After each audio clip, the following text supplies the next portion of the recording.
Novamente, essa é a nossa call de mercado, tradicionalmente, para discutir o mercado de soja, o complexo soja, óleos vegetais, onde eu e o Luiz, a gente traz o cenário para as próximas semanas, quais são os fatores importantes que podem drivar preço em Chicago, Bases Brasil, enfim. A gente passa aqui pelos principais produtores e consumidores do complexo. Essa iniciativa das calls de mercado está dentro da nossa plataforma Redpoint Hub, então são iniciativas exclusivas para os nossos clientes, assinantes do Hub. A gente começou o mês de julho discutindo o mercado de açúcar com a Lívia. Hoje, essa edição de soja é uma edição especial, a gente fez uma exceção aqui aberta para uma audiência maior, e para fechar o mês a gente vem com o mercado de café com a Lalesca. Como eu comentei, Luiz e eu estamos na divisão de grãos aqui do time de inteligência de mercado, o time que eu sou responsável, e é um prazer discutir hoje com vocês os cenários para a soja. Antes da gente entrar de fato na discussão de mercado, gostaria de trazer dois convidados muito especiais que estão aqui com a gente para lançar para vocês em primeira mão uma formação em educação executiva. João Barbosa, João Paes de Almeida, por favor, sejam bem-vindos. Olá, muito boa tarde, pessoal. Boa tarde, Thaís. Muito obrigado pela introdução e pela possibilidade da gente estar roubando aqui alguns minutinhos da Call de Mercado para falar sobre o nosso programa de educação executiva. Essa é a nossa segunda edição, né? Nós tivemos a primeira edição em maio, uma sobre a formação para tomada de decisão nos mercados de grãos e óleos vegetais. Essa segunda edição, ela vem reformada e renovada. Então, a gente tem conteúdos que são, obviamente, atualizados, mas também a gente trouxe novos conteúdos com um foco maior agora também em biocombustíveis. Então, além de falar sobre os mercados de soja, o mercado de grãos em geral, o mercado de óleos vegetais, onde a gente traz bastante coisa sobre o complexo de soja, a gente também vai se aprofundar dessa vez no mercado de biocombustíveis. É um programa de educação executiva híbrido. Então, a gente tem o formato presencial, que vai acontecer no dia 1º de setembro, em São Paulo, e, em sequência ao nosso encontro presencial, nós teremos 3 encontros online, onde a gente vai trabalhar os conteúdos, né? Ou seja, a gente se conhece, a gente troca cartões, a gente discute sobre as operações de cada um dos participantes, né? A gente traz especialistas de mercado, como o próprio João Almeida, para trazer as suas opiniões, falar sobre os temas que estão em alta ali nesses mercados do complexo de soja no dia 1º, e na sequência a gente continua com encontros online ao vivo, sempre ao vivo, encontros de aproximadamente 3 horas de duração, né? Assim como foi na nossa primeira edição, e aí a gente nos aprofunda nos conceitos e nas práticas de gerenciamento de risco nesses mercados. É importante dizer que, além do acesso ao primeiro dia presencial, aos 3 dias de aulas online, de aulas ao vivo online, também consta como parte do programa de educação executiva o acesso à nossa plataforma Redpoint Hub, onde nós temos aí os relatórios de mercado, os updates, os demais cursos, né, direcionados para a formação em commodities, em gerenciamento de risco de commodities. E também, super importante, quem tiver com a gente nesse programa vai fazer parte de um grupo exclusivo de WhatsApp com executivos e especialistas do mercado, onde a gente semanalmente posta informações, novidades, posta tudo que é relevante aí nos mercados que envolvem o complexo de soja. E quem esteve presente na primeira edição já faz parte do grupo, já conhece um pouco dessa dinâmica que a gente traz para todos os participantes. Falar um pouquinho sobre o conteúdo, pessoal, então o que é que a gente vai trazer tanto, né? Como eu falei, além do encontro presencial, a gente vai ter no primeiro dia uma análise do que é ter uma operação exposta ao risco de preço relacionado ao complexo de soja, né? Ou seja, quais são os pontos relevantes que quem negocia, compra ou vende farelo de soja, óleo de soja, o próprio grão ou biocombustíveis. Quais são os pontos relevantes que esse pessoal precisa olhar na hora de entender o direcionamento de mercado, né? Ou seja, entender a dinâmica de preço, entender as tendências, entender quais vão ser os riscos enfrentados em termos de preço e câmbio no cenário de curto e médio prazo, né? Então, como olhar para o mercado? Quais são os pontos relevantes desse mercado? Na sequência, a gente fala sobre as nossas análises, relatórios, né? Então, a gente trata de como são construídas esses relatórios e essas análises para trazer de uma forma bastante sólida e estruturada todas as informações necessárias para tomada de decisão na gestão de risco financeiro. E a gente traz no terceiro dia as ferramentas disponíveis para gerenciamento de risco, né? Então a gente fala sobre produtos listados, produtos OTC e tudo isso sempre com aplicações práticas, né? Ou seja, ao final de todos os dias das aulas online, a gente traz aplicações práticas dentro de uma realidade, de uma operação de compra e venda e negociação de soja e outros produtos do complexo de soja. Queria deixar a palavra um pouquinho com o João Almeida, nosso parceiro aqui na Redpoint, né? A Redpoint e a JPacta vem estabelecendo uma parceria já muito interessante há alguns meses e pretendemos que esse programa também fortaleça ainda mais aí a nossa parceria. Não é, João? Diz lá como você vai participar aqui com a gente. Pessoal, tudo bem? É um prazer falar com vocês. Para quem eu conheço aí, é bom ver vocês de novo. Para quem eu não conheço, meu nome é João Paes de Almeida. Atualmente, eu sou CEO e fundador da JPacta. A JPacta é uma assessoria super sênior, né, de profissionais ultra experientes no mercado e negócios expostos a commodity. Grãos, óleos vegetais e biocombustíveis é um mercado que a gente trabalha bastante. A gente é do conselho de algumas empresas desse setor. Eu, particularmente, passei os últimos 20 e poucos anos aí exposto a esse setor, me profissionalizei dentro da Cargill, fui do trainee até as posições mais altas daquela divisão, tanto nos times de originação, merchandising, trading, gerenciamento de riscos, aqui para a América, para o mercado asiático. Então, essa educação executiva ela tem um sabor interessante, que é a gente está na segunda, né? Então, da primeira, a gente tem alguns nomes aí da lista de convidados que também participaram da primeira. Então, para o evento presencial, vocês estão absolutamente convidados. Então, essa era uma das surpresas que a gente mandou até no grupo de WhatsApp hoje mais cedo, né, João? Fiquem à vontade para irem lá, para vocês trazerem aí outras pessoas que vocês gostariam que estivessem aí nesse dia de abertura da formação. Vai ser um pouco diferente da última que a gente fez, né? O evento presencial no primeiro evento que a gente conduziu, ele foi o fechamento do evento. E aí, escutando um pouco de feedbacks, a gente sempre pode melhorar, né? A gente fez com que esse 1º de setembro fosse a abertura do evento. E tem uma coisa importante, que é por que 1º de setembro? 1º de setembro, esse mercado de grãos, óleos e biocombustíveis, ele dá uma parada porque é Labor Day nos Estados Unidos. Então, a Bolsa de Chicago vai dar um alívio para a gente. É uma segunda-feira, então, para quem quiser vir aproveitar aí o final de semana aqui em São Paulo e esticar um pouquinho aí na segunda-feira, também tem a oportunidade aí de fazer isso. É uma segunda-feira sem bolsa, é uma segunda-feira para a gente também praticar um pouco de networking. E esse evento, quem teve no último, viu um painel ali, uma discussão que foi super rico. A gente recebeu feedbacks bem positivos, né, desse último painel, em que a gente misturou tanto o time da Redpoint, né, o time comercial da Redpoint, o time de marketing retail da Redpoint, quanto especialistas e líderes executivos e ex-executivos da Bolsa de Chicago, da própria Cargill, da JPacta.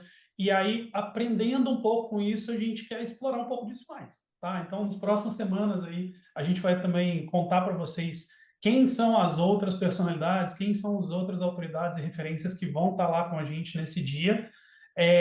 E esse dia presencial, eu acho que ele vai ser extremamente rico, né? É a junção da primeira turma que não teve a oportunidade de ter isso, então a gente agora está dando oportunidade de novo deles estarem lá com a gente, trocar cartões, fazer negócio. A gente teve notícia de corretor levando cliente, corretor físico, né, levando cliente para juntar. A gente teve proprietários encontrando com outros proprietários e já conversando de negócio ali no coquetel. Então, é um ambiente rico para networking, mas também é um ambiente que a gente vai convidar algumas personalidades, algumas referências, algumas autoridades do setor para estar lá com a gente, para falar com a gente, né, e para também enriquecer um pouco mais esse evento físico. Então, de novo, mais uma vez, super empolgado da gente estar junto, tá? Para quem está no grupo de WhatsApp já, É um prazer ter vocês aqui de novo. A gente segue em contato por lá. Para quem ainda não está nesse grupo de WhatsApp, a gente solta ali algumas informações, alguns calls de mercado, né? A gente conversa, né, ao longo das semanas aí do que está acontecendo nesse mercado também. Se você ainda não está, essa é a chance que você tem também de demonstrar um pouco do seu interesse e se unir a gente. Então, de novo, o Hub eu acho que cada vez mais tem ganhado esse protagonismo na língua inglesa, hub é esse ponto de encontro, né? Mas se transformar nesse ponto de encontro de executivos, de investidores desse mercado, e eu acho que isso aí vai fazer a absoluta diferença no futuro. João, vai contigo de novo. Legal, muito obrigado, João. É isso mesmo. Então, a gente busca entregar para vocês um programa de formação executiva que seja direto ao ponto, objetivo, mas mais do que tudo, muito útil para a tomada de decisão no dia a dia de quem tem uma operação exposta aí ao mercado complexo de soja. Então, pessoal, não percam essa oportunidade, vocês vão estar falando com especialistas do setor e vão estar tendo a oportunidade de interagir, de trazer a sua própria realidade e de entender qual é o melhor caminho aí para a gestão de risco dentro da sua operação. Muito obrigado, valeu, João, Thaís, por favor, desculpa aí ter tomado Imagina, eu esses agradeço. valiosos minutos. Eu agradeço a participação de vocês. Reforçando, eu e o Luiz, a gente estava na primeira edição, extremamente rica, uma network muito importante. Então, fica o convite aqui para todos. Até setembro a gente mantém contato e vai atualizando vocês também com mais detalhes da agenda.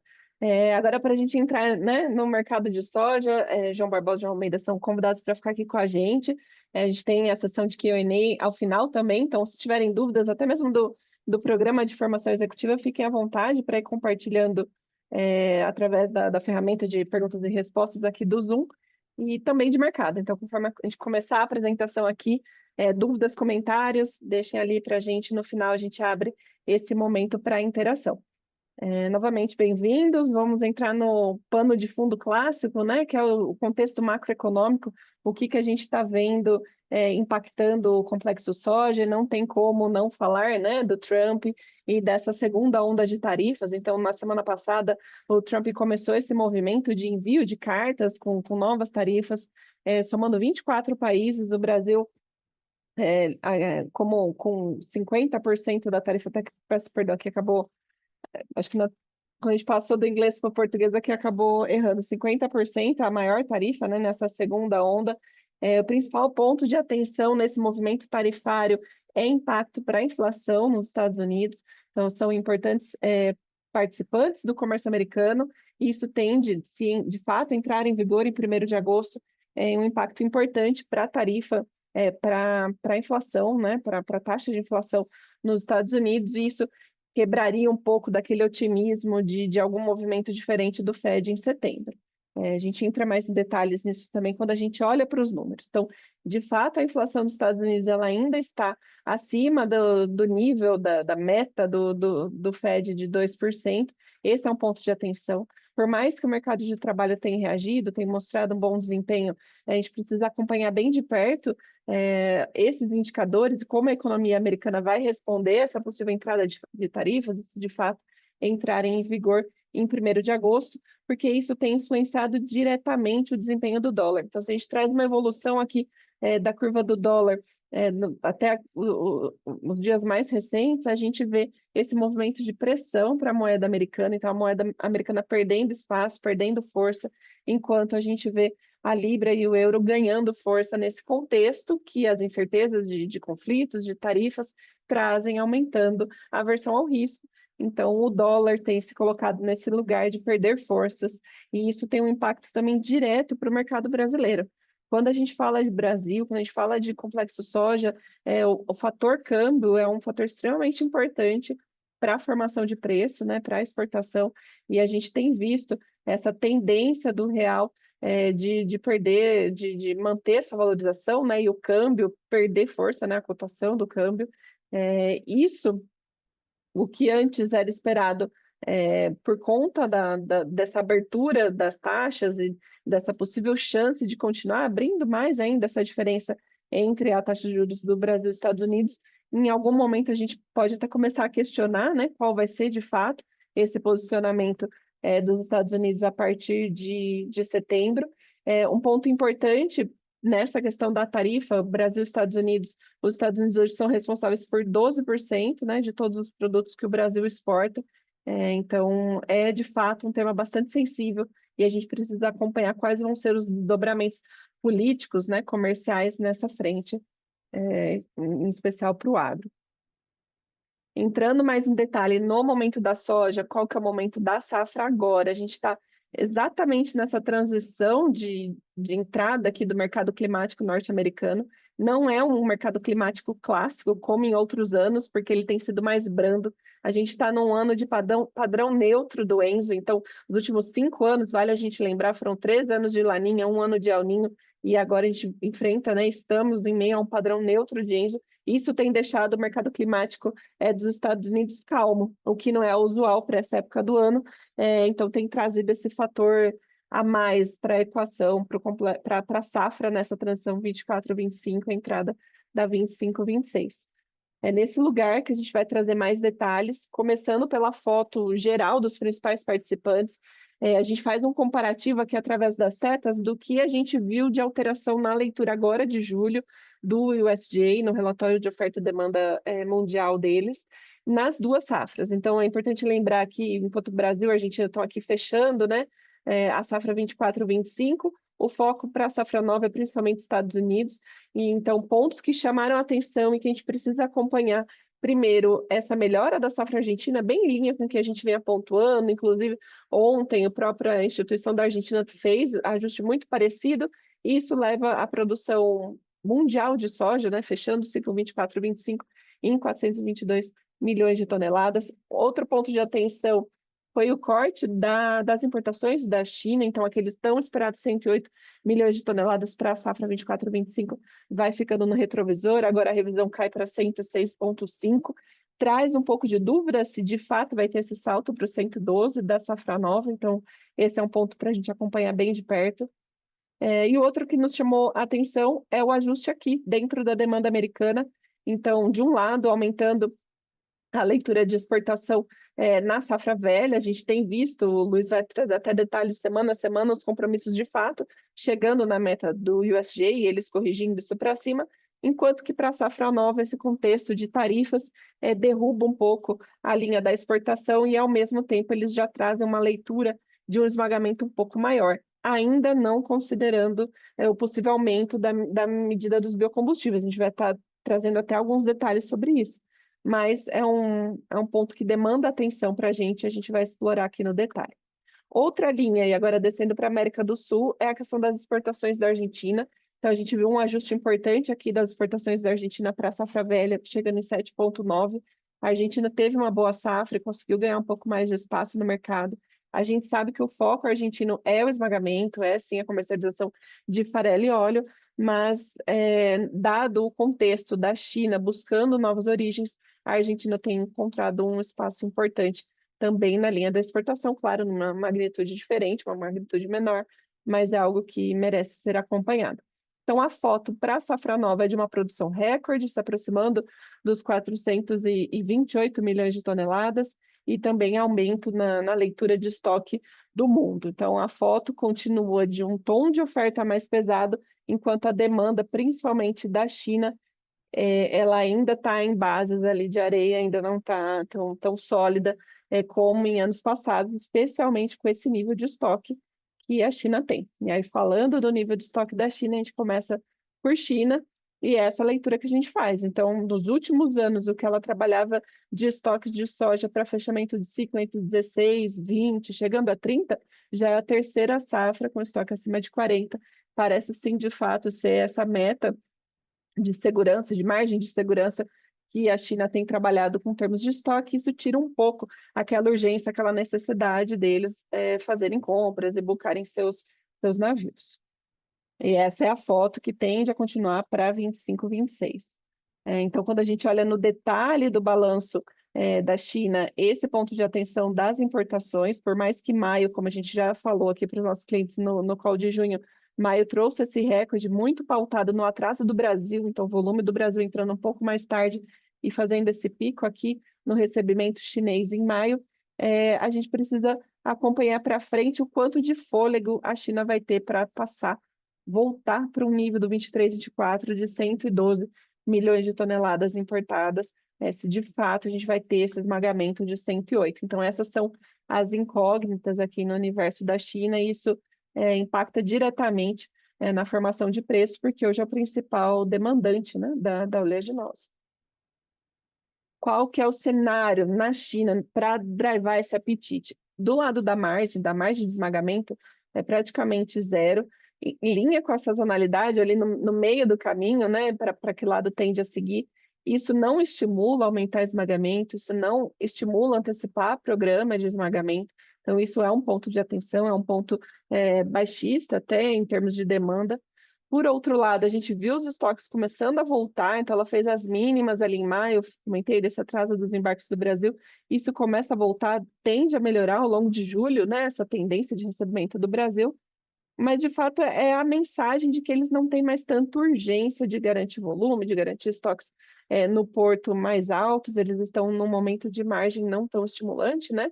E isso tende a continuar um pouco mais agora nos próximos meses, especialmente nesse compasso de espera para a entrada, duas esperas, a entrada da safra americana e a definição da tarifa ou desse acordo temporário, né, com os Estados Unidos. Em termos de preço, a Argentina tem sido uma frente bem competitiva, lógico que em volume não necessariamente, mas em termos de oferta de preço, o preço da soja da Argentina, FOB, tem se mostrado a origem mais competitiva, os Estados Unidos pressionado pela questão da tarifa, e o Brasil tem sido a origem que segura mais, especialmente encontrando suporte no basis, né, na formação de preço no Brasil, isso tem segurado o preço brasileiro, mas na sequência a gente vai trazer até esse comentário como o basis segurando um pouco, fazendo um pouco do papel tanto de Chicago quanto de câmbio. E aí, para entrar mais no detalhe desse cenário, a gente começa pelos Estados Unidos. Luiz, passo a palavra aqui para você. Deixa eu até tirar a tela para você conseguir compartilhar. Seja bem-vindo. Bom, vamos lá, pessoal. Boa tarde a todos. É um prazer estar aqui com vocês mais uma vez. Prazer rever o João Barbosa e o João Almeida. Bom, vamos lá. Me avisa se já estiverem enxergando, por favor, Thaís.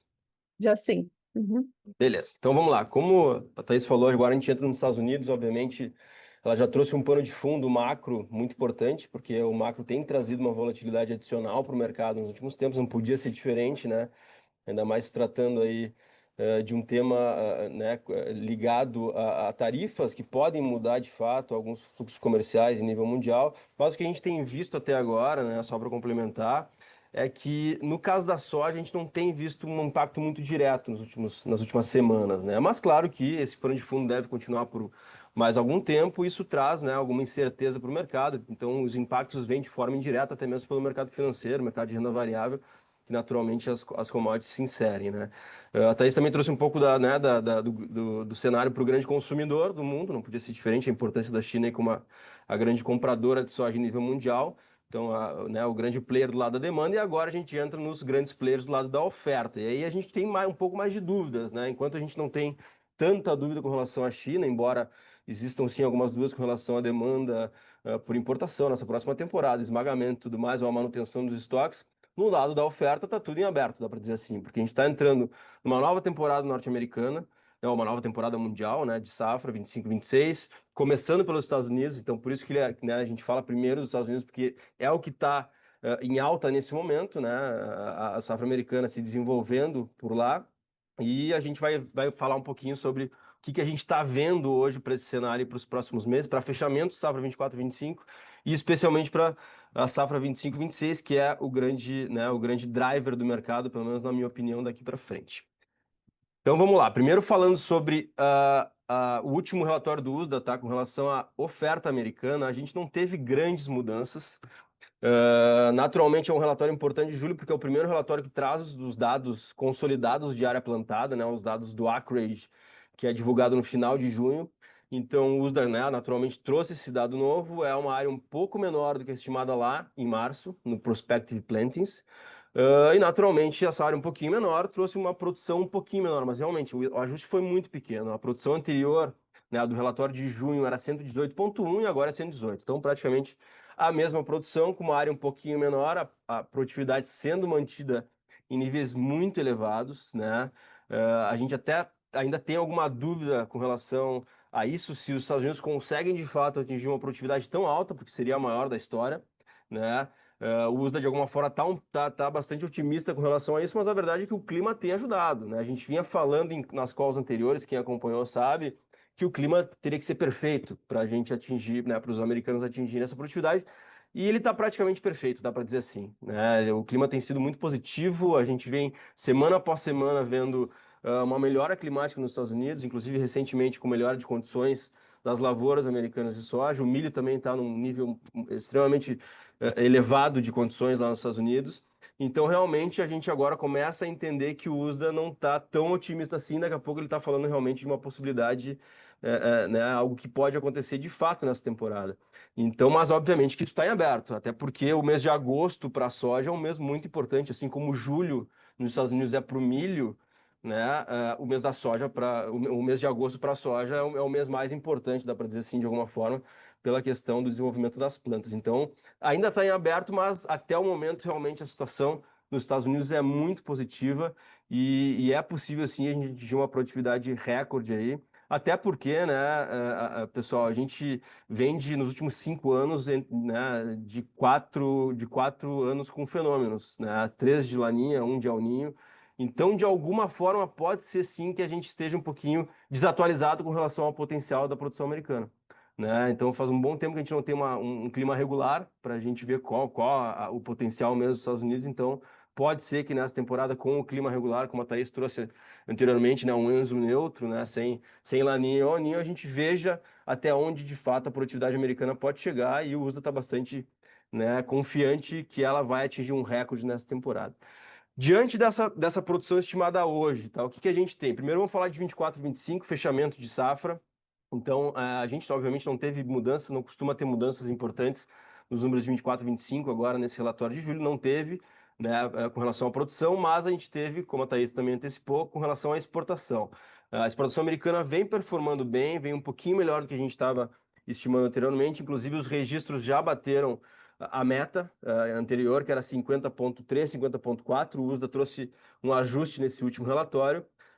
Então é bastante plausível, de fato, que a gente se aproxime aí de uma exportação americana de 51. Mas chamou atenção também que a gente teve um esmagamento com um ajuste forte para a próxima temporada. Mas fechando 24, 25, o USDA trouxe esse aumento de exportações, alguma pequena mudança no esmagamento e o estoque final devendo se encerrar, acabar a temporada próximo de 9,5, com um estoque uso de 8%. A gente tem um dado importante para a próxima temporada, antes de entrar em 25, 26, que é a questão do EPA, tá? Então eu vou comentar um pouquinho sobre a produção e depois a gente fala um pouquinho dessa proposta do EPA, né, que é o Environment Protection Agency lá nos Estados Unidos, né, que é a agência que define as metas de blend de biocombustível, né? Então, a gente está com uma proposta de um aumento importante de biocombustível para a próxima temporada. Ainda isso não está definido, mas é algo que pode ser definido em breve. Isso pode mudar bastante esse quadro de oferta e demanda americano.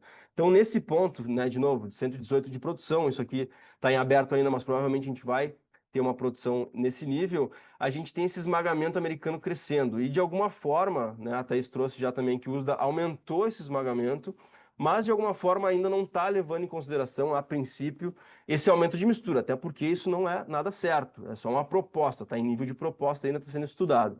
Mas mesmo assim, o USA está trabalhando já com um esmagamento maior, e isso, né, o esmagamento maior, especialmente, está levando os estoques americanos para níveis, ou tende a levar os estoques americanos para níveis mais baixos na temporada 25 e 26. E com um estoque uso de 7%, a gente está nesse momento aqui, próximo de $10, $10,20, mais ou menos na posição novembro, pelo nosso estudo de regressão, a gente teria que estar mais próximo de 11,50, quem sabe $12 por bushel. Então, diante disso, existe espaço, tá?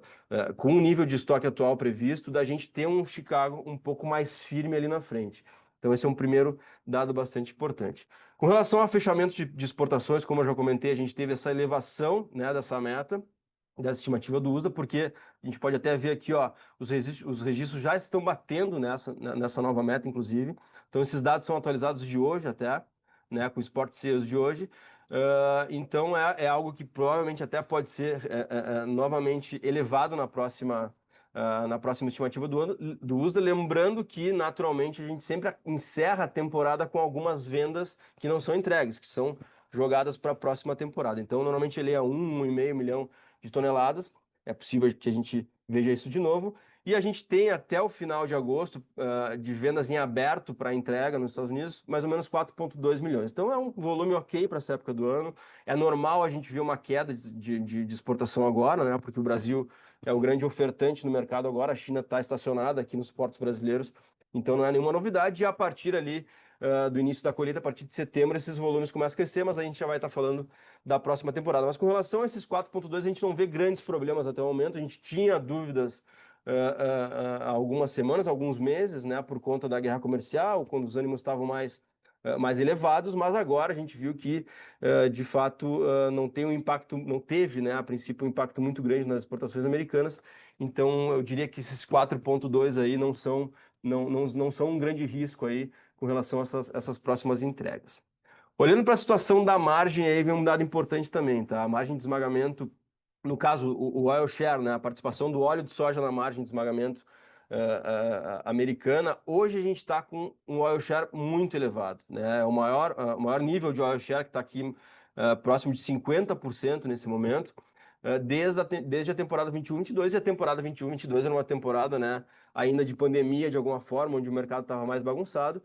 Não é o caso agora, mas a gente tem esse oil share, né, em níveis bastante elevados, o que incentiva de alguma forma o esmagamento americano. Ainda mais se essa proposta da EPA for aceita na íntegra, né, a gente deve ter um boost importante, aí, um impulso importante no esmagamento americano, porque, de fato, o óleo de soja está pagando mais da metade da conta ou metade da conta do esmagamento, coisa que não é muito comum, né? Se a gente olhar para trás aqui, a gente costuma ter níveis mais próximos de 40%, até menos que isso às vezes.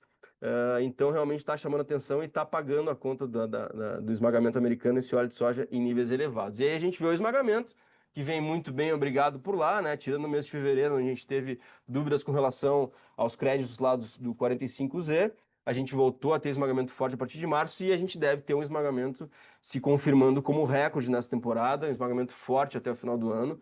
Então, a gente não deve ter nenhuma grande novidade com relação a isso. De fato, como eu falei, o oil share incentivando esse esmagamento mais forte nos Estados Unidos e deve continuar nos próximos meses também incentivando. E aqui, só para trazer um dado mais recente com relação a esse oil share, a gente fez uma regressão aqui também, comparando esse oil share do óleo de soja com o preço de soja em Chicago, e a gente vê que para esse nível, né, de 50%, que é esse pontinho em vermelho aqui, e os pontos em laranja são os pontos da temporada 24-25, desde setembro, mas para esse nível aqui de 50%, a gente vê que o mercado está bem descolado. O preço da soja, em teoria, né, isso aqui naturalmente não representa todo o movimento, mas pelo menos uma parte do movimento se dá por isso, poderia estar em níveis mais elevados. Se a gente olhar para anos anteriores, aí, onde a gente teve um oil share elevado, a gente poderia estar mais próximo de pelo menos $12, naturalmente podia estar até próximo de 14, mas eu acho que uns $12 por bushel seria um preço um pouquinho mais justo para esse oil share de 50%, é o que nos mostra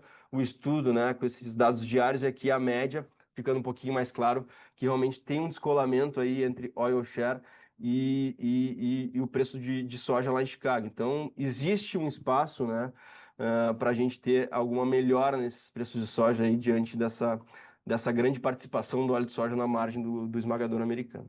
Com relação à nossa nova proposta da EPA, tá? Quem acompanhou a nossa call de junho, a gente já tinha falado sobre isso, então a gente vai retomar esse assunto, porque esse assunto não está definido, né? Ainda está em alta no mercado, digamos assim. A gente deve ter novidades com relação a ele em agosto, porque até o dia 8, 9 de agosto, a EPA recebe os comentários sobre essa proposta, comentários públicos e tudo mais, então está em estudo tudo isso, mas em resumo, a proposta da EPA é uma proposta de um aumento bem expressivo, né, na mistura obrigatória de biocombustíveis, né, em combustíveis fósseis nos Estados Unidos, especialmente o biodiesel e o diesel renovável nesse caso, né.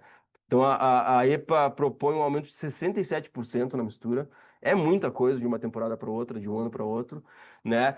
E como a soja representa, o óleo de soja, mais ou menos 70%, né, da fabricação de diesel renovável ou biodiesel nos Estados Unidos, naturalmente isso tende a trazer um impulso novo aí para o esmagamento.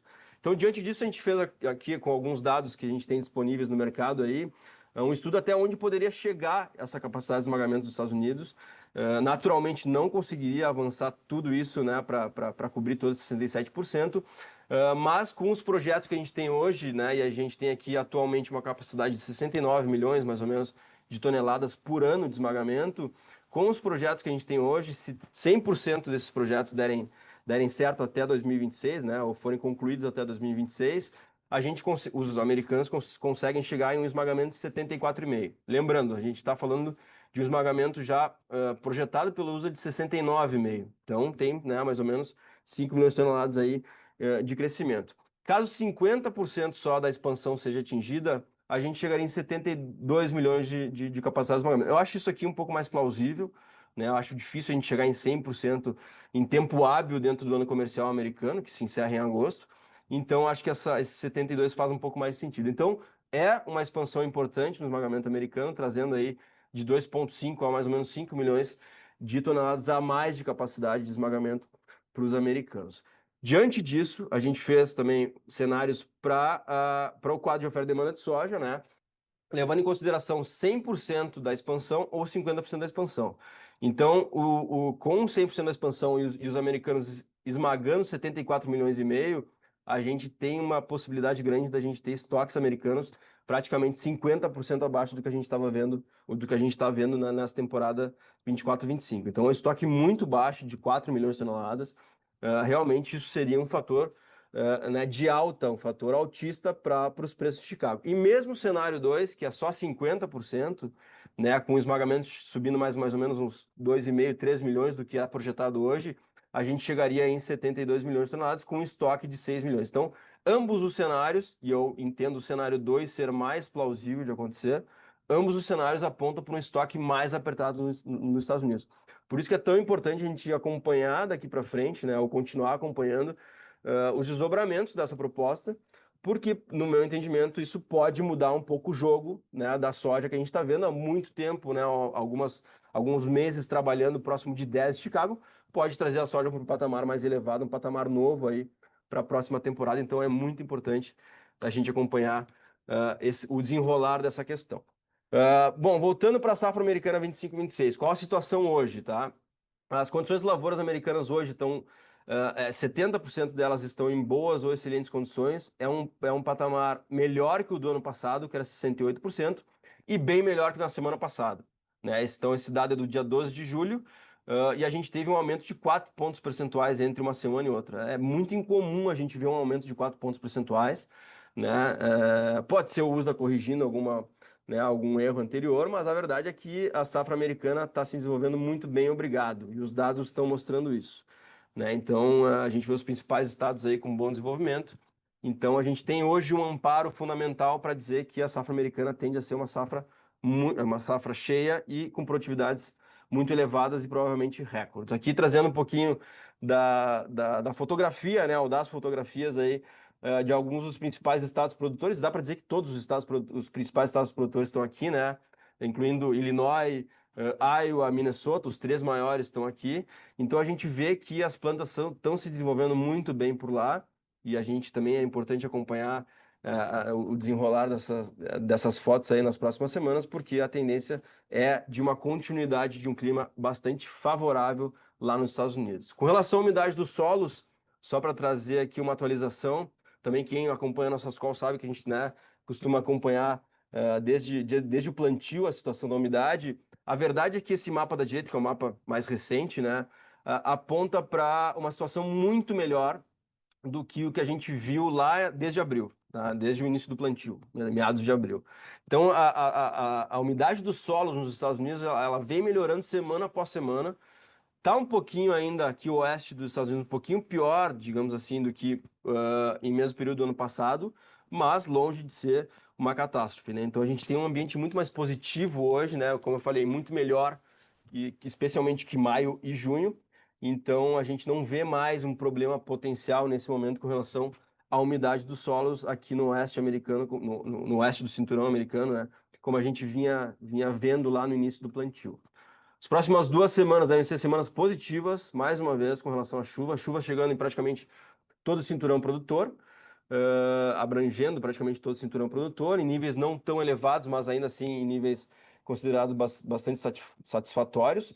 Então, como eu falei, é uma tendência da gente continuar tendo um clima positivo aí nas próximas 2 semanas. E olhando para o mês de agosto, que, como eu comentei, é um mês importante para o desenvolvimento da soja, o mapa mostra hoje um clima bastante dentro da normalidade, né? Chuvas bastante regulares, sem nenhum bolsão de seca, por enquanto. Assim como em setembro, já pegando o início de colheita, também um clima bastante dentro da normalidade. Então, de uma forma geral, o clima americano muito bem, né? E tende a continuar muito bom nas próximas semanas. Então, realmente, trazendo esse embasamento para a gente trabalhar com uma safra cheia por lá e produtividades elevadas. Falando rapidamente sobre a questão do farelo de soja nos Estados Unidos, eu vou falar um pouquinho também da proposta da EPA. Então, a gente não teve grandes mudanças nesse último relatório do USA também. Então, a gente tem hoje uma exportação para 24, 25 maior que na temporada passada, um esmagamento maior, uma produção maior. Então, assim, é um quadro positivo para farelo até o momento. E para a temporada 25, 26, naturalmente com o aumento do esmagamento, um aumento mais importante da produção de farelo. O USDA trabalha com um aumento também importante de exportações. Isso aqui é uma dúvida, porque a gente tem o farelo argentino voltando para o jogo de alguma forma, né, com uma safra cheia nessa temporada e uma provável safra parecida na próxima temporada, e um consumo doméstico também crescendo. Então, eu diria que a proposta da EPA, nesse sentido, tem uma possibilidade de mudar bastante esse quadro. Diferente da soja e do óleo de soja, no caso do farelo, o aumento da oferta não seria acompanhado de um aumento de demanda, porque não tem como alocar todo esse aumento de oferta aí potencial para a fabricação de ração para os rebanhos. Não tem como aumentar o rebanho em nível mundial ou nível americano para poder consumir todo esse farelo a mais. Então, dentro dos cenários que a gente projetou também, o cenário mais provável, o cenário 2, a gente vê um aumento importante dos estoques finais de farelo dos Estados Unidos, né, saindo de um estoque uso de mais ou menos 1% para 3%, ou seja, 3 vezes a mais. E caso isso aconteça, e eu acho que tem uma possibilidade importante de acontecer, é um cenário baixista para Chicago, né? Diferente da soja, que seria de alguma forma altista, suporte. No caso do farelo, como a gente não consegue alocar toda essa exportação, toda essa oferta, desculpa, seria um cenário baixista para o farelo, né? E, de novo, o dado de exportação, e aqui a gente trabalhou com exportação até 17,7 milhões, a gente entende que ele não consegue subir muito mais porque tem Argentina e Brasil no jogo, né? Os Estados Unidos não conseguem de uma hora para outra ganhar a parcela do Brasil e da Argentina só porque tem mais farelo. Então é algo que a gente tem que ficar bastante de olho aí.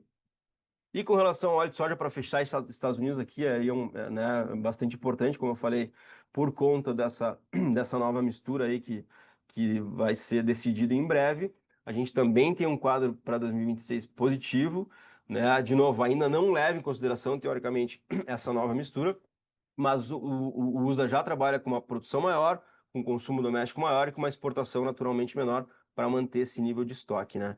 Então, se a gente olhar para o cenário, para o óleo de soja, aqui a gente fez 4 cenários, mas eu vou me ater aos 2 últimos que eu também entendo serem mais plausíveis, né?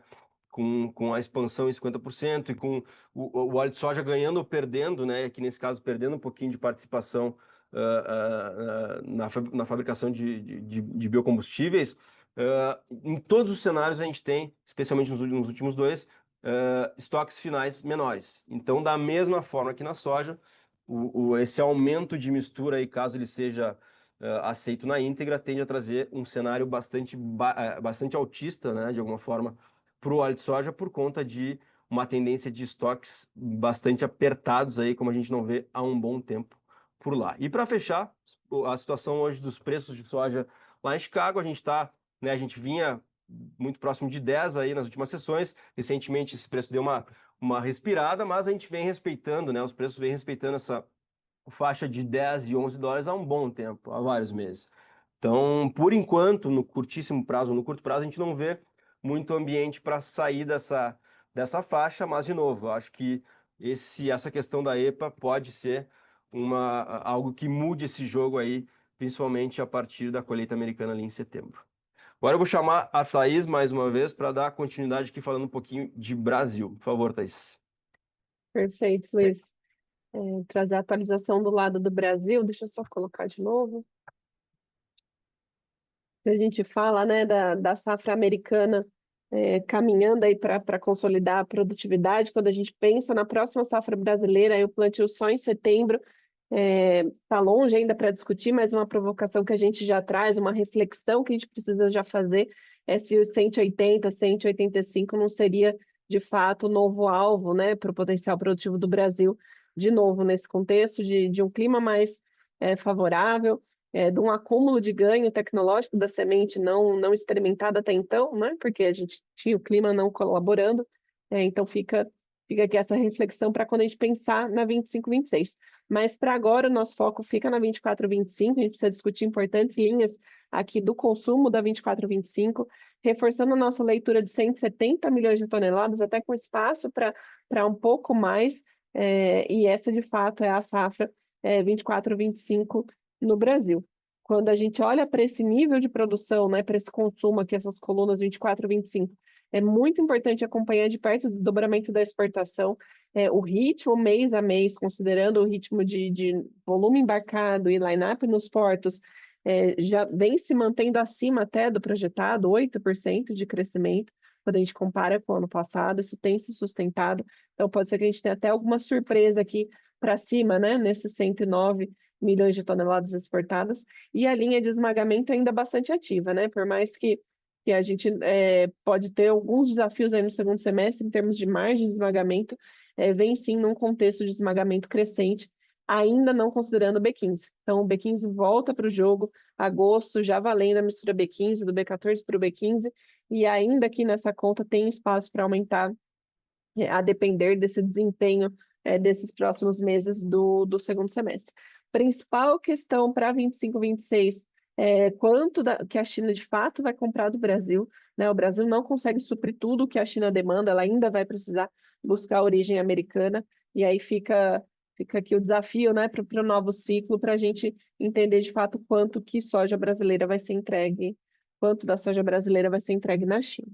Então, vamos detalhar um pouquinho mais do cenário para o Brasil, como eu comentei, em termos de margem, a margem vem numa caída, né, margem de esmagamento de soja no Brasil, por mais que está dentro da sazonalidade, traz algumas incógnitas de como que tende a ser o segundo semestre é muito importante nessa disputa entre exportação e mercado interno, então acompanhar de perto o desempenho dessa indústria vai ser chave nesse momento agora, e um outro fator muito importante é essa decisão do produtor entre comercializar soja ou comercializar milho. Então, o mês de julho é um mês clássico nessa transição da entrada da colheita da safrinha, e pode ser que esse ano a gente veja uma quebra desse padrão de segurar a soja e comercializar o milho para contextos até de optar por comercializar a soja e segurar o milho, especialmente porque pouco mais para frente as incertezas para o mercado de milho brasileiro se mostram um pouco menores do que o que a gente pode ter para a soja nesse contexto de China,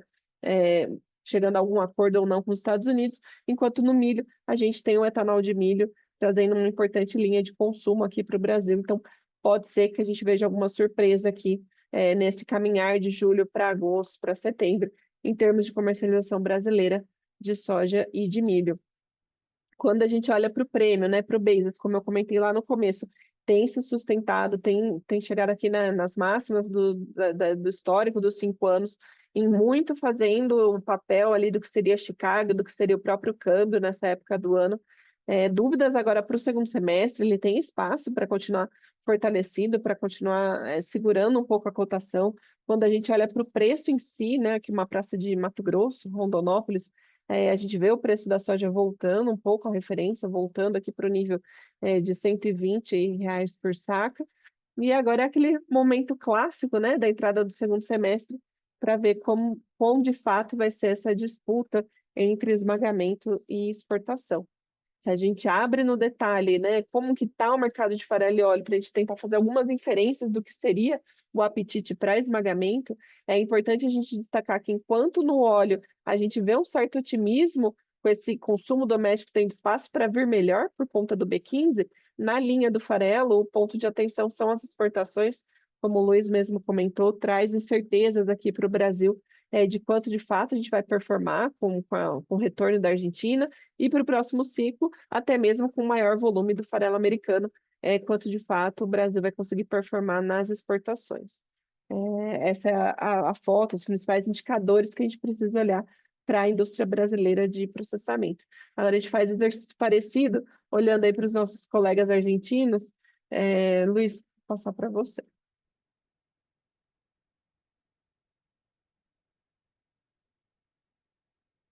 Bom, vamos lá, dando continuidade aqui. Com relação à Argentina, né? Como eu comentei, a Argentina é importante porque ela é a maior exportadora do mundo, né, de farelo e óleo. Então, o que acontece com a produção argentina pode mexer com exportações de farelo e óleo da Argentina e, naturalmente, mexer com exportações de farelo e óleo do Brasil e até mesmo com os níveis de esmagamento aqui dentro. Então, qual que é a situação argentina hoje para fechamento de safra 24/25, tá? Recentemente, no relatório do USDA de julho agora, como eu falei, não trouxe grandes mudanças para a safra americana, para o quadro americano, mas para o quadro argentino ele trouxe um aumento de estimativa de produção, né? Bastante em linha com o que a gente já estava esperando. Os da vinha com 49, mais ou menos, e agora está praticamente com 50 milhões, é um número que faz sentido. Como a Thaís falou, recentemente, uma entidade argentina importante também trouxe um número, né, próximo de 50 milhões. Então, acho que há um consenso no mercado que, embora a produção argentina não tenha atingido o seu potencial nessa temporada, é uma produção que ainda é relevante, próxima de 50 milhões, tá? Mas o dado que mais chamou atenção nesse último relatório do USA foi esse dado de exportação argentina, né, de 24/25. Era bem menor, né, estava mais próximo de 5 milhões e agora a USA trabalhando com quase 8 milhões de toneladas aí, 5,5 milhões antes, né? Agora está um pouco mais próximo de 8 milhões de toneladas, então realmente isso mostra que a exportação de soja em grão da Argentina, embora não seja muito grande, ela está se beneficiando também dessa questão das tarifas aí, que está beneficiando o Brasil de uma forma e também beneficiando a Argentina. E como a gente mostrou no gráfico, um dos primeiros gráficos lá com relação ao preço, o preço argentino hoje é bastante competitivo, né? Além disso, existe mais segurança dentro da Argentina, segurança econômica, né? Querendo ou não, esse governo Milei está trazendo, né, algumas reformas lá dentro da economia argentina e está trazendo um ambiente econômico mais favorável, né? Seja para o mercado interno, seja para o mercado exportador argentino, para o mercado internacional com relação à Argentina, né? Então é algo bastante positivo. Chama atenção para a próxima temporada. Uma questão ligada à produção. A USDA trabalha hoje com uma tendência de produção menor na Argentina. A gente entende que isso faz sentido, porque olhando hoje, né, a rentabilidade do produtor argentino de soja e milho, a margem do milho está melhor, né? Assim como aconteceu nos Estados Unidos nesse ano, da gente ter uma migração de áreas de soja para milho, né? Provavelmente isso vai acontecer na Argentina também, né? Não no mesmo nível, obviamente, mas provavelmente os produtores argentinos que puderem optar um pouco mais pelo milho vão fazer isso. Então é por isso que hoje a gente está trabalhando, o USA está trabalhando e a gente concorda com essa visão deles de hoje né, a gente ter uma produção argentina um pouco menor na temporada 25/26. Obviamente isso está totalmente em aberto ainda, né? A gente tem que definir a área ainda e tem que passar por toda a questão climática, mas é uma tendência que a gente, né, vê como bastante possível de acontecer nessa próxima temporada. E com uma produção menor, a gente tende a ter um novo foco no esmagamento, porque, de novo, o produto argentino continua bastante competitivo no mercado, então os argentinos devem voltar a aumentar o esmagamento na próxima temporada, colocando mais farelo e óleo no mercado internacional, competindo com os subprodutos do Brasil e dos Estados Unidos. Por isso que a gente tem dúvidas com relação a esses números, né, de exportação de Brasil e Estados Unidos com relação a farelo e óleo. No caso da Argentina, reduzindo exportações de grão, porque, de novo, né, a Argentina tem um parque de esmagamento muito forte, é muito focado nisso. A gente tem as retenções ainda lá que incentivam, né, um esmagamento maior, uma exportação de soja em grão menor. Então é uma tendência que deve se confirmar nessa próxima temporada. Com relação a farelo e óleo, só para a gente fechar a Argentina, como eu comentei, né, o aumento de esmagamento naturalmente traz um aumento de produção de farelo e óleo para 2025/26 e um aumento de exportações. Então, a Argentina recuperando, né, voltando a recuperar mais uma vez parcelas perdidas aí em anos anteriores, especialmente na temporada 22/23, quando a gente teve uma queda importante na exportação argentina de farelo de óleo por conta de uma produção quebrada por lá, né? Então, eu diria que esse é o destaque do lado da Argentina. A Argentina voltando com mais força para esses mercados aí dos subprodutos da soja, o que a gente tem que ficar de olho porque pode mexer com os números de exportação de Brasil e Estados Unidos. Entrando no óleo de palma, já se encaminhando para o final da apresentação, pessoal, só para a gente fazer um overview rápido aqui, o destaque, né, mais recente aqui, no caso da Índia, a Índia é um grande consumidor de óleo de palma, né, e um grande consumidor, um importador e consumidor de óleos vegetais, tá? Então, para a temporada 24-25, USDA trabalha com 7,8 milhões de toneladas de importação, e para 25-26 trabalha com 8,7. É um aumento relevante, né? Embora em números absolutos seja só 1 milhão de toneladas, é bastante, né? No caso do óleo. Então a Índia deve ser um vetor positivo para o mercado de óleos vegetais, especialmente para o óleo de palma na temporada 25-26. E aqui a gente também tem esses números estimados para a produção dos dois principais produtores do mundo, Indonésia e Malásia, né? Devendo ter produções maiores que em 24-25, especialmente a Indonésia, e naturalmente exportações maiores por conta desse aumento de produção. Então, aqui a gente traz o quadro de oferta e demanda desses dois grandes produtores, né? Destacando esse provável aumento de exportações, o aumento de consumo doméstico também na Indonésia, um aumento de produção, né, e estoques finais sendo mantidos aí muito próximos do que a gente vê hoje, mas é um mercado que está voltando para um equilíbrio, né, depois de alguns problemas de produção aí. E, de novo, o principal destaque para o mercado de óleo de palma hoje, eu diria, é essa redução de impostos, tá, que foi implementada na Índia para importação de óleos vegetais. Lembrando que a Índia, na Índia, né, a importação representa 70% da demanda. Então, é o grande importador de óleos vegetais em nível mundial e o grande importador de óleo de palma. Então, é um vetor positivo para preços, que hoje, né, os preços do óleo de palma, eles estão um pouco descolados, né, do óleo de soja. A gente vê que desde abril, mais ou menos, né, o preço do óleo de soja passou o óleo de palma, né, não vinha o normal, digamos assim, o regular não é, o preço do óleo de soja está mais alto que o óleo de palma, mas ele está agora, desde abril. Então, a gente vê que existe um spread importante aqui.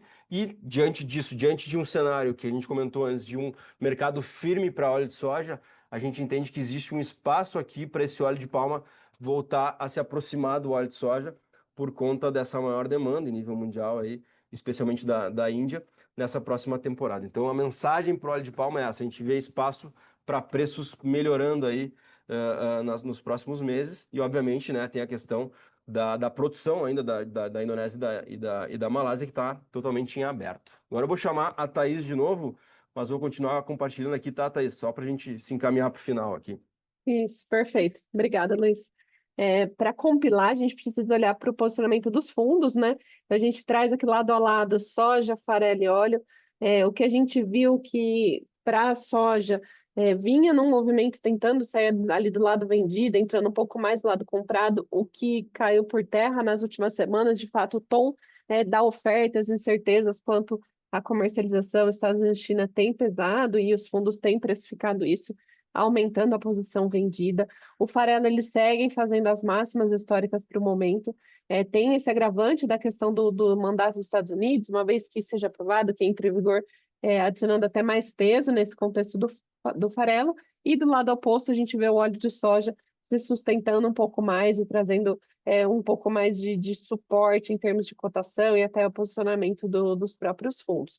Para sumarizar tudo que a gente trouxe, né, qual que é a mensagem principal? Essa foto é muito clássica, né? O peso do farelo aqui no complexo e segurando a soja ali mais para baixo, enquanto o óleo de soja é aquele que tem puxado um pouco mais e teria algum grau de espaço, como o Luiz comentou ali na análise da correlação, até para trazer a soja junto, o que não tem acontecido muito por fatores aí limitando a soja, especialmente esse contexto da guerra comercial e incertezas quanto à linha da exportação americana, né? Isso tem pesado, limitando aí possíveis recuperações de preço, além, é claro, do contexto de safra boa, de boa questão climática, potencial da América do Sul novamente bom para o novo ciclo. Isso tem pesado na cotação da soja em si, segurando ali em volta dos 10 dólares por bushel.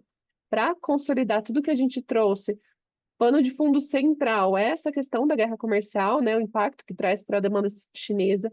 O mercado climático dos Estados Unidos, como a gente comentou, um pouco atípico, né, um pouco calmo demais para esse momento do ano, justamente nesse padrão neutro, né, do ENSO, diferente dos últimos anos, que abre espaço para o potencial produtivo de fato se confirmar. A gente vai ter essas atualizações ao longo das próximas semanas. Do lado do Brasil, esse espaço do Brasil ser beneficiado pelo maior consumo chinês. Claro que outubro, novembro, dezembro ainda em questionamento, a gente já viu a China fazendo cotações, né, do lado dos Estados Unidos, até reservando algum volume do lado de lá, o que é o natural, é a entrada da safra, mas tem a guerra comercial ali trazendo incertezas, então tem esse fator para o final do ano. E além, é claro, do contexto de aversão ao risco, de volatilidade que esse cenário de conflitos traz, então é o pano de fundo aqui para o complexo soja. Termos altistas, a gente bateu muito nessa tecla, a questão dos biocombustíveis nos Estados Unidos é uma linha importante da demanda, impacta diretamente o esmagamento. Esse acordo temporário entre China e Estados Unidos, se vai continuar temporário, se vai confirmar ou não. A gente tem que ficar de olho na oferta dos Estados Unidos, por mais que o clima está ajudando, a produtividade pode ser recorde, é em cima de uma área menor, né? Então, qualquer soluço, esse jogo pode mudar. E as importações chinesas de soja brasileira aumentando, a pergunta é até quando, né? Até quando vai continuar tendo essa procura por soja brasileira, mas tem sido algo benéfico para o Brasil e segurando os prêmios, especial agora para o segundo semestre, tem espaço para os prêmios continuarem fazendo ali o papel de Chicago e do campo.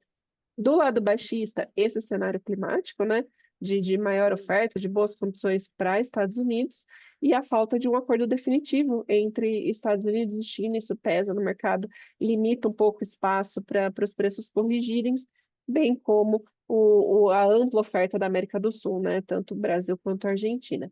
Essa é a foto que a gente traz. A gente vai abrir agora para as perguntas e respostas. A gente deixa de novo o link ali para a formação, para aqueles que tiverem interesse, quiserem mais detalhes, poder também interagir com a gente. Aqui na ferramenta de perguntas e respostas também fica o espaço, o João está aqui com a gente para responder, trazer mais detalhes, mas antes a gente entra aqui nas perguntas de mercado, a gente começou a receber algumas. João Almeida, acho que seu microfone está aberto. Ok. A gente vai entrar exatamente nas perguntas de mercado. A primeira vem para a linha de bases. Aí, Luiz, eu vou lendo e vocês fiquem à vontade, Luiz, de comentar, a gente responde juntos. Então, o primeiro, o que a gente pode esperar, o que podemos esperar do bases para a soja no Brasil nos próximos meses? Bom, vou comentar e aí fica à vontade para adicionar, Luiz, mas essa principal leitura, né, desse espaço que o bases tem para continuar segurando o preço, fazendo um pouco do papel de Chicago e do dólar, enquanto também, né, tem certezas aí do limite desse movimento, ele já vem nas máximas sazonais para essa época do ano, o quanto que teria de espaço para o Brasil continuar, né, uma vez que ele vai deixar de ser competitivo na exportação, isso pode trazer algum limite aí para a alta do basis, né?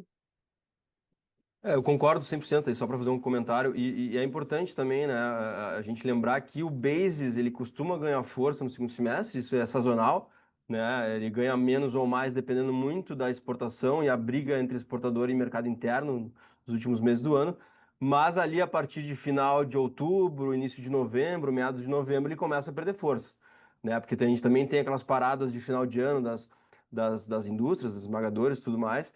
Então é um ponto de atenção, né? O base não vai subir durante todo o segundo semestre, ou não tende a subir durante todo o segundo semestre, embora a gente tenha uma tendência um pouquinho ainda positiva para ele. Então é importante, principalmente para o lado do produtor, né? Ele ficar atento a isso. Perfeito. E uma próxima pergunta que a gente tem é para Estados Unidos, né? Então, a proposta da EPA poderia realmente impulsionar a demanda por soja nos Estados Unidos e quais serão os próximos passos, né? Qual que é o timing disso? Posso comentar essa, Thaís, se quiser complementar. Como eu falei, né? Eu acho que sim, eu acho que é um fator que pode ser né? Pode trazer uma mudança nesse jogo aí, né? Ou para os patamares atuais de preço de soja, especialmente, mas também de farelo e óleo, né? Então, acredito que sim, eu acho que pode ser um fator muito determinante para os rumos do mercado nos próximos meses a questão dessa mistura, porque não é um aumento pequeno, né? Proposto é um aumento muito importante, não é 10%, 15%, sei lá, 5%, a gente está falando de 67%, é muita coisa, mesmo que seja metade disso, vamos lá, 30%, 30 e poucos por cento, também é muita coisa. Então, eu acredito que sim, eu acredito que é algo que pode sim mudar os rumos do mercado aí, que a gente não vê uma mudança faz um bom tempo já, né? Como eu mostrei, mercado de soja trabalhando próximo de 10 há um bom tempo, ou entre 10 e 11. Então, é algo que para mim é fundamental a gente ficar de olho, porque eu acho que pode trazer um impacto importante. Com relação aos próximos passos, só para atualizar, eu acho que eu comentei, né, que até o dia 8 de agosto a EPA recebe comentários sobre essa proposta e depois disso não tem uma agenda oficial já marcada, mas provavelmente ainda em agosto a gente vai ter alguma novidade com relação a isso. Claro, até o final do ano, obviamente, aí eu não saberia dizer quando exatamente a gente deve ter a definição desse mandato novo aí para a temporada, para o próximo ano 2026 e 2027 também. Sim. E até nessa linha, Luiz, chegou uma que é justamente a questão dos waivers, né? Então, qual o risco dos waivers para as refinarias americanas impactarem o preço do óleo de soja em Chicago e se esse fator pode favorecer o basis no Brasil ao longo do segundo semestre? E essa pergunta é muito boa porque ela traz justamente o calcanhar de Aquiles, né, desse programa americano, que é essa questão de isentar, né, algumas das refinarias. Isso traz incerteza para o programa, isso viria exatamente na contramão do que eles estão tentando fazer.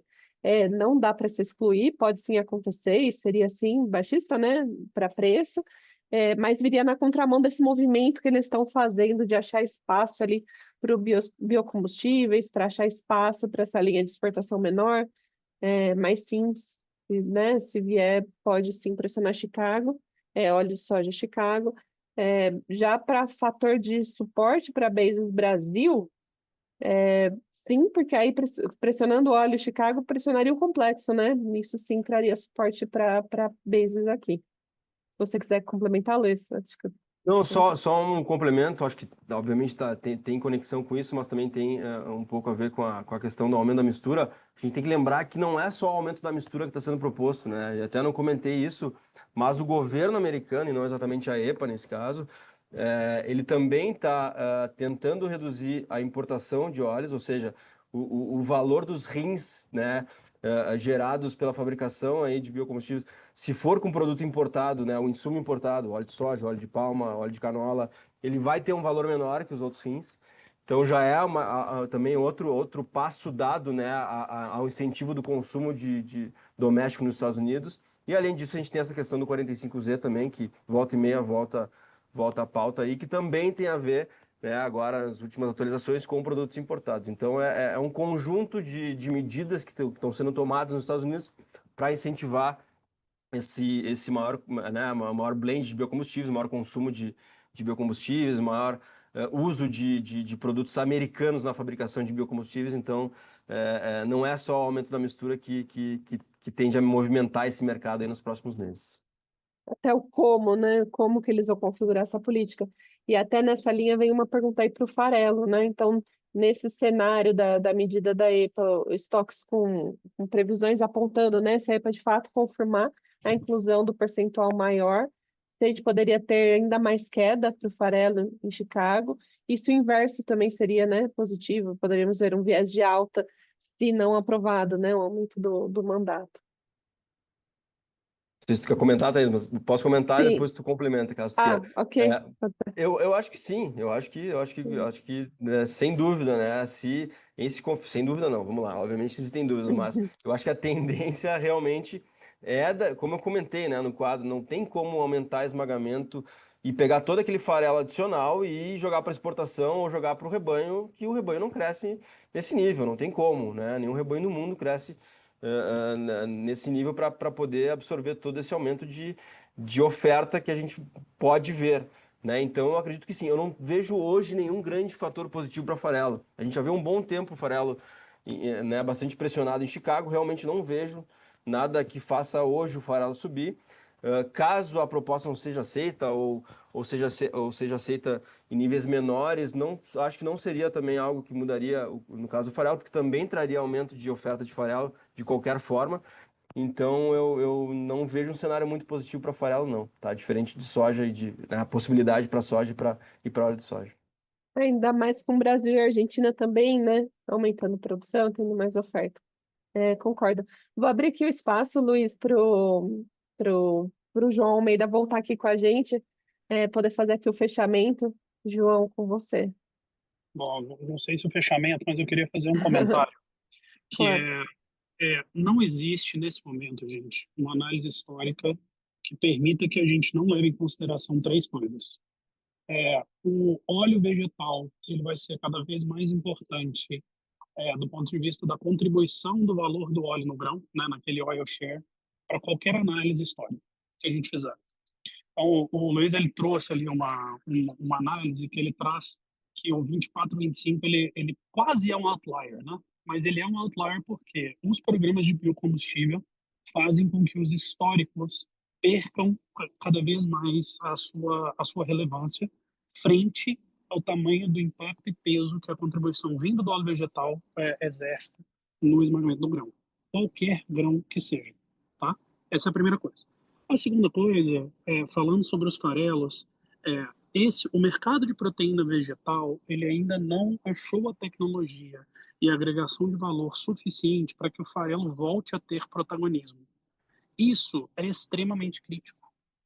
Então, quando a gente tá falando sobre todo esse mercado, tem um pano de fundo aqui que para os esmagadores que estão conectados no call, eles estão vivendo nos últimos meses que a margem de esmagamento está cada vez pior. E a pressão que está existindo no mercado de óleo vegetal, ela vai gerar em algum momento no futuro uma discussão muito forte de é mais barato produzir o biocombustível do que usar o combustível fóssil, ou quão crítico é a inflação de alimentos vindo do consumo de óleo vegetal, que é a discussão histórica de food versus fuel, né? Mas no fim do dia, a desagregação de valor do farelo ela está começando a ficar uma situação calamitosa para a indústria, porque é, a gente não sabe onde isso vai parar, né? Então, esse é o segundo ponto. O terceiro ponto é todo esse ambiente de volatilidade tarifária está fazendo com que a China se prepare em estoques por uso para eventualmente se frustrar. Qualquer que seja a origem que ela vai comprar, no momento que ela gravita de 5 a 10% de estoque em uso para os grãos e ela vai a 30%, ela está começando a se preparar para, eventualmente, se ela tiver algum conflito, eventualmente, se ela entrar em algum tipo de disrupção de suprimento, eventualmente, se tiver qualquer surpresa, ela já tem virtualmente 3 a 4 meses aí de estoque contra o uso dela.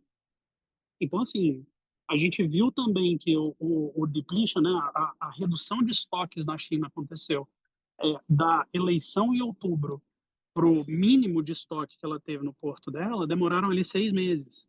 Então, uma latência, né, da redução de estoques. Mas no momento que ela começa a ter um estoque por uso de 30%, a força que ela tem de negociar no cenário internacional, qualquer ambiente tarifário desse, seja com os Estados Unidos, com uma eventual briga, seja com o bloco dos BRICS, aí, seja com a América Latina, qualquer que seja o lado, deve-se levar em consideração que o mundo está mudando os seus trade flows. E os grandes países consumidores e produtores, eles estão se preparando para ter alternativas. Os Estados Unidos, a alternativa do biocombustível, mantendo um consumo mais doméstico, a China com o estoque um pouco mais alto, mantendo a sua dependência diminuída frente aos parceiros econômicos deles históricos. A gente aqui no Brasil e na Argentina também, do ponto de vista dos óleos, né, do ponto de vista da nossa exportação de carnes, buscando novos parceiros na Ásia bem afastada, né, no Japão, que o governo brasileiro ele tá levando missões para lá, para o boi, para a China. Então, assim, três coisas. O biocombustível está mudando o cenário de óleos e esse cenário de óleos está mudando o oil share, que vai impactar e vai jogar no lixo boa parte das análises históricas de.